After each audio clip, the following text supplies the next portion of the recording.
আপনারা বেশিরভাগ নতুন না, তা আপনাদেরকে প্রাইমারি কথাটা বলছি। 3টা নিয়ম। প্রথমে, এক, যেই খাবার আজকে ডাক্তার পুষ্টিবিদ আমাকে নিষেধ করবে, পৃথিবী উল্টে গেলেও আমি সেই খাবার গ্রহণ করব না। মনে থাকবে, এটা হলো প্রথম শর্ত। 2, মানে এই নিয়মটা মানে 2, যেই খাবার আমাকে খেতে দেওয়া হচ্ছে, মানে আপনাকে যে খাবার খেতে দেবে, সর্বোৎকৃষ্টগুলো খাওয়ার চেষ্টা করবেন। সর্বোৎকৃষ্ট মানে আমাদের কাছে আছে, অতএব আপনাদের উচিত হবে এখান থেকেই নেওয়া। এটা ব্যবসায়িক উদ্দেশ্যে বলছি না, এটা 6 মাস পরে টের পাবেন আমি কি জিনিস। তো এই জন্যে যারা নতুন এসছেন আপনারা আমাকে চিনেন না, তো যারা আমাদের পুরান ফলোয়ার তাদেরকে জিজ্ঞেস করেন যে আমরা কেমন। তো আপনাদের উচিত হবে যদি নিজে ভালো চান তাহলে প্রোডাক্টগুলো আমার থেকে নেওয়া। আমার কথা বুঝতে পারছেন? যদি নিজের ভালো চান, আর নাইলে ঠুকে ঠুকে আবার আসবেন, শেষ পর্যন্ত এখান থেকেই নেবেন। কিন্তু আগেই বলে দিলাম যে ঠকার দরকার নেই, আপনি যদি নিজের ভালো বুঝেন তো এখান থেকে নিন, এটা আপনাদের জন্য ভালো হবে। বুঝছেন? এটা ব্যবসার জন্য বলতেছেন। তারপর হচ্ছে খাওয়াটা, ওই যে বললাম 80 ভাগ খাওয়া, তো খাওয়ার মান যদি ভালো না থাকে আপনি জীবনে কোনো দিন ভালো মানে উপকার পাবেন না একদম। আপনি সাইড বাই সাইড যারা আমাদের প্রোডাক্ট খায় আর যারা বাইরের প্রোডাক্ট খায়, দুজনে আমাকে ফলো করে আপনি কম্পেয়ার করতে পারবেন যে কে মাথা ঘুরে পড়ছে, কে আরও শক্তিশালী হয়েছে। সেটা আপনারা দেখবেন যে যারা বলবে আমি মাথা ঘুরে পড়ছি, তারা 3টা প্রশ্ন করেন যে আপনি কি খান, কোত্থেকে নিছেন, আমার কথা বলছেন, জিজ্ঞেস করবেন, দেখবেন বলে দিবে। আমাদের এই যে আজকে যারা এসেছে 1 মাস পরে এদের অনেকেই আবার আসবে, 2 মাস পরে অনেকেই আবার আসবে, 3 মাস পরে অনেকেই আবার আসবে।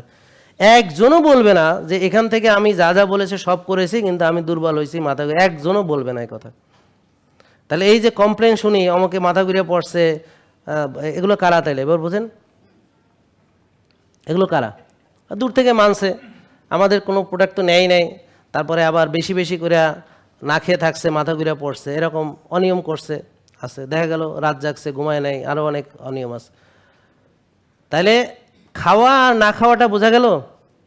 3টা নিয়মের ভিতরে একটা নিয়ম হলো যেই খাবার খেতে নিষেধ করছি সেটা খাওয়া যাবে না। যেই খাবার খাইতে বলছি বেস্ট কোয়ালিটি এবং আপনার যতটুকু ক্ষুধা মেটে অতটা খাইতে হবে। ক্লিয়ার? এইটা হলো সবচেয়ে জরুরি নিয়ম। তারপরে হলো আপনি একটু রোজা রাখেন আর পারলে একটু ব্যায়াম করেন। এই 3টা জিনিস করেন। যদি ব্যায়াম না পারেন ঠিক আছে, একটু হাঁটাচলা করেন, বুঝতে পারছেন? আর নাইলে ঘুমান অন্তত 8 ঘন্টা। এই 3টা জিনিসও যদি ঠিকমতো মানতে পারেন তাহলে আপনার কয়েক মাসের মধ্যে আপনার যে বেসিক ঠিক হয়ে যাবে, ফান্ডামেন্টাল যেটা ফাউন্ডেশনটা ক্রিয়েট হবে। এরপর অন টপ অফ দ্যাট অবশ্যই ভবিষ্যতে সুস্থতা চিন্তা করে আপনাকে শ্বাসের ব্যায়াম করা, কফিয়ানামা করা, রোদ্রে যাওয়া, ঘাসে হাঁটা, যেগুলো আপনার জন্য কল্যাণ অভ্যাস, কোনো খারাপ কিছু না।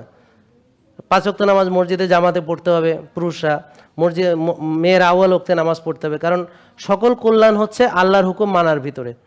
যারা আল্লাহর হুকুম মানবে না তাদের কল্যাণ থেকে নিজেরা নিজেদেরকে বঞ্চিত করবে। তাদের আমি যতই চেষ্টা করি কল্যাণ ঢুকানো সম্ভব না, কারণ সে নিজেই তাকে কল্যাণ থেকে বঞ্চিত করতেছে।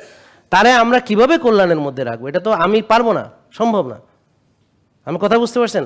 তাহলে দিন শেষে সুস্থতা দিবে হচ্ছেন আপনার রব, এই কথাটা মাথায় ঢুকান।